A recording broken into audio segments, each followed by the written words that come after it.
Sorry about that. Of course my phone turned off. So I'll continue. So Pat asked, does it feel the same? I said that it didn't. She asked me what I sensed it was. I said that it seemed to me it was a child. She said, go home and just say that you don't have time to vacuum, but you'll clean it up this time. You're not to ask its name. Pat thought perhaps it was a child playing mischievous tricks. I feel that this is so because I have since learned that the original owners, when they lived in the house, had two young boys. The family was not sure what happened to them. A relative is checking this out for me. Also, when I talked to Pat, she asked me things about the house. She wanted to know the location of the room, where the disturbances were coming from. Had it been ripped apart by the previous occupants? Pat figured if we got the room back together again, the disturbance might stop. When Dan returned home from his trip, I told him what had happened. He said nothing. He just listened. Well, one night I was away and came home and he was sitting in the living room with his arms crossed. On the table was a small rack from a planter that I had set up at the top of the stairs. I asked him what it was doing on the table, but he didn't answer me. I had to go to the bathroom rather quickly, so I ran upstairs. At the top of the stairs, there was a clump of dirt from the flower pot on the floor. I went to the bathroom and came back downstairs and asked why the dirt was up there on the floor. He didn't answer me. I asked him what was wrong. He said that thing in the house had thrown the rack at him when he was coming down the stairs. I believe it wanted him to know for sure that it was there. My daughter came back from Alberta early in the summer of 1998. She helped me put the bedroom back together. Since then, we've had no more problems in our house. I'm just going to read one more quick one. This one's called I Felt a Certain Peace by Donald L. Columbo. It has been said that the most haunted communities in Canada are Fergus and Niagara-on-the-Lake. There are no statistical accounts of ghostly reports arranged by locale, and any such estimates must be on a per capita basis. Perhaps what draws the ghosts and spirits to the picturesque community of Niagara-on-the-Lake on the shores of Lake Ontario are its many graceful residences, dwelling places erected by the United Empire Loyalists and maintained by their descendants to this day. Many of these buildings have long histories as haunts.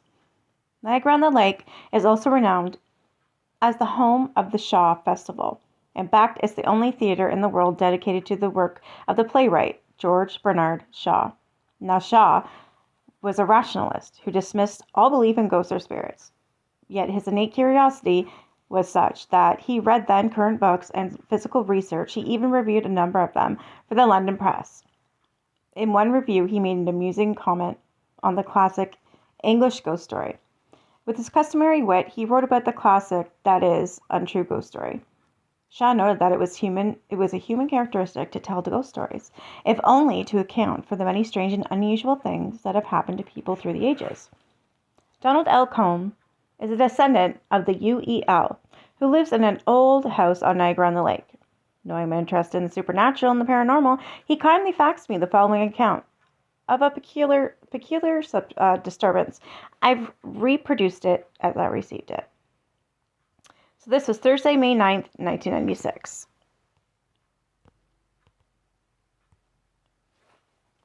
Dear Mr. Columbo, I live in an 1838 house in the old town of Niagara-on-the-Lake. Shortly after I moved, I noticed some strange behavior by my Scotty Andrew.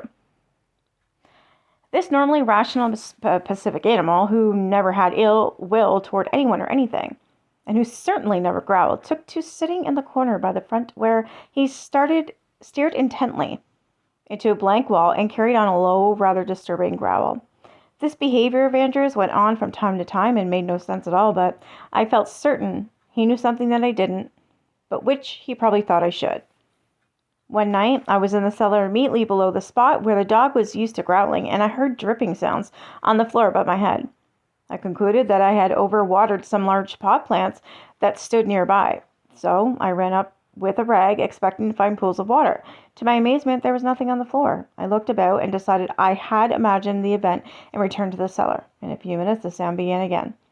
Now I was certain that a water pipe had burst, so I dashed back upstairs. Again, I found no water, and look as hard as I might, there was no explanation of the dripping.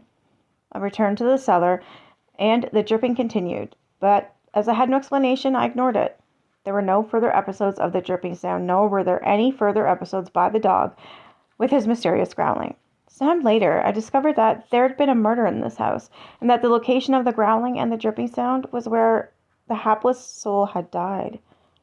He had been bludgeoned, and a trail of his dripping blood led to the front door as he tried to escape from the house. The man who had been killed in December 1971 was a simple soul who had been murdered in hope of a few dollars. He was greatly liked by the townspeople and sadly missed. The date that I experienced the dripping sound was the anniversary of this poor man's death. There was a relief for me in hearing the story. As it explained the phenomenon the dog and I had experienced. He never visited either the house or the dog and me again. I felt a certain peace that a troubled spirit had departed from the scene of its trauma, and I certainly experienced neither fear nor apprehension. Faithfully yours, Donald L. Columbo. I hope you guys enjoy that.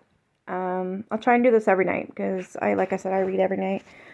Might as well include you guys too, right? All right, have a wonderful night. Good night, guys.